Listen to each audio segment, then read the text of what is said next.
Hey, what's up? John Sonmez here from simpleprogrammer.com. I almost forgot my name there. Some of you caught that. But I want to do a book review today on a book. Before I forget, I read this book a while back and I keep on meaning to do a review on it. I've actually slowed down on my book reading rate. Some of you are like, hey, what happened to all the book reviews?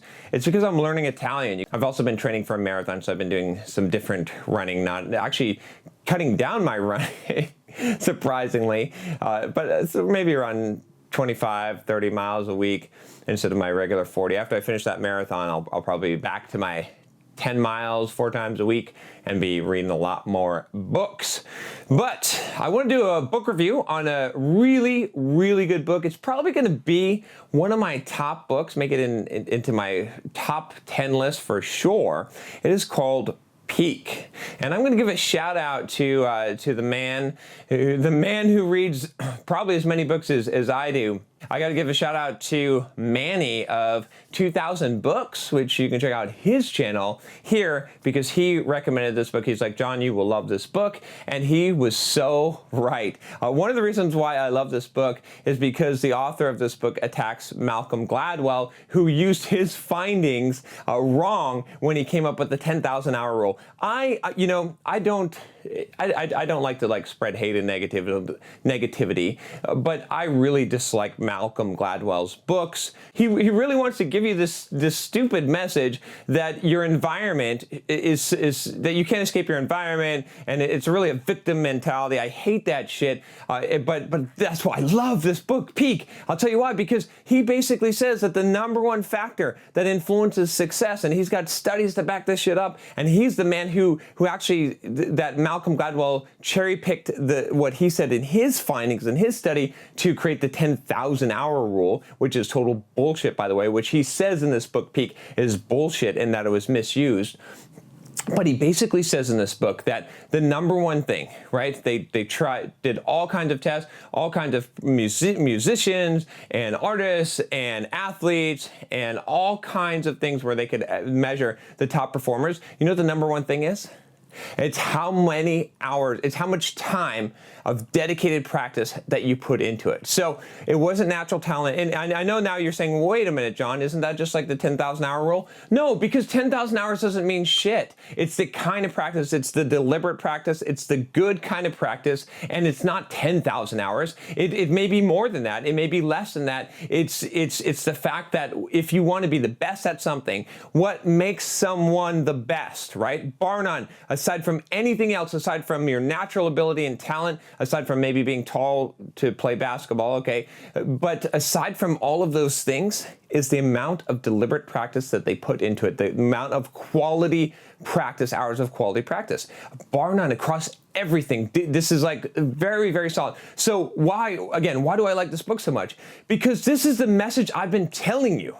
This is what I've been saying. When I read this book, I was like, holy shit, finally I got some fucking actual proof of what I've been saying all along, which is bullshit your environment, bullshit your upbringing, bullshit all this stuff and victim mentality and I'm this or I'm that or I'm discriminating against. Fuck that. He says clearly in this book, plenty of studies that back it up, that shows that if you dedicate the time, it doesn't matter even genetics, right? Because he said that actually people with higher IQs ended up doing worse in chess over the long run. And what I mean by that is there's a really good study in the book. You have to read the book.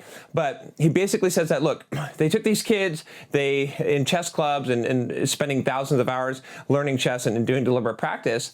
And the ones who were the highest ranked chess players eventually were the ones not with the highest IQs. They had higher than normal IQs, but the highest IQs were actually ranked lower in general. And here's why. This is what he surmises from this, which is, I think, a pretty good idea here, which is essentially that the kids with the higher IQs had a higher natural talent.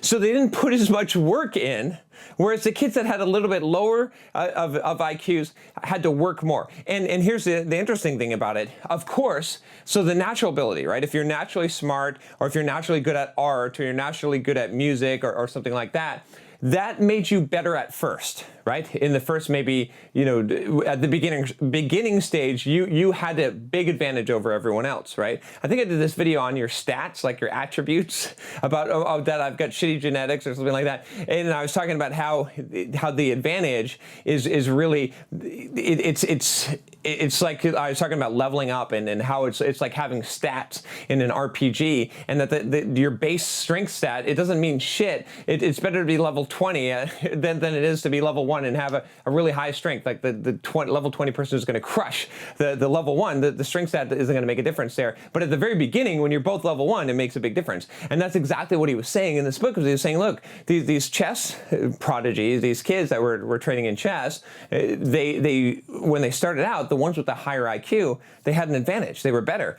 But in the long run, right? And same thing with violinists, with a bunch of different studies that he showed, was that in the long run, it was actually the ones with the lower IQ. What the number one factor was the number of good practice hours that they spent. So the book not only talks about this, and I mean, this is an encouraging message. Why? Because it means that, like, it doesn't matter what what your IQ was, if you're naturally talented at music or art or programming or logic or any of those things. What matters is the time that you dedicate. So this should be an uplifting message for most of you, because it means that you can literally fucking work your way to the top and overcome people's natural advantages, right, at the highest level of performance. This is such damn truth. Man, I'm so psyched up to have, or so psyched to have a book that backs this shit up that I've been saying for such a long time. Finally, I can debunk you critics out there who don't believe this shit. But I know there's going to be some of you that are going to leave some comments below and be like, oh, bullshit. Okay, fine. That's cool. You can do that. But at least read the book. At least read the book and see his studies, so you know that I'm not just bullshitting here when I'm saying this. Anyway, really good book. Really enjoyed it. One other thing besides debunking the hell out of Malcolm Gladwell that he does in the book, which again, I have to say some Malcolm Gladwell side note. I actually like the guy, okay? I've heard him on Tim Ferriss's podcast, and I love listening to him talk. Seems very intelligent. Seems like a guy I would like, okay? Just don't like his books. Just don't like the perspective and the way that his perspective in his books. But when he talks on a podcast, I like it. So I don't have anything against him. I just disagree with his message. All right. If Malcolm Gladwell was like, John, let's have a beer, I'd be like, oh, I don't drink, but I will buy you a beer. Okay. So I just want to say that because I don't want to be an asshole. Like, Malcolm Gladwell is probably a pretty fucking awesome guy. Okay. He's a super accomplished guy, right? I recognize that he's way more successful than me. So thumbs up to Malcolm Gladwell. But I disagree with the message. All right, now, one other thing about this book I have to tell you, which is that he goes into how to practice, right? Because a lot of you have asked me this question, well, what does deliberate practice look like? And he gives you some principles and some guidelines. Obviously, in certain activities, deliberate practice is more defined, and we can say what it's like, what you need to do, the drills to become an expert violinist or a sprinter or a power lifter or something like that. But other things like programming, it's not quite as defined, but he gives you some principles and guidelines that will help you to determine how to come up with your own deliberate practice that you can actually become better and become really good. So this is awesome stuff, right? I'm going to apply a lot of this. I should start applying this. When I was listening to this book, I was thinking, man, I should start applying some of this to my YouTube videos and figure out some ways I can do some deliberate practice. And I was doing some of it when I was going outside. I've been trying to do some things that challenge me, that make it harder for me to talk, that make it harder for me to not be distracted. I'm looking at the camera now. That's one of the things that I'm going to be deliberately practicing instead of looking at the little monitor that shows me my crazy expressions. It's obvious that I'm part Italian, right, with my hands. All right, that's it. That's all I got. If you want to check out all the rest of my book reviews, there's a ton of them. You can check it out here. I read like 73 books last year. I don't think I'll hit that number this year, but it's not the size that matters or something like that. Anyway, click the subscribe button, click the bell, do it. Talk to you next time. Take care.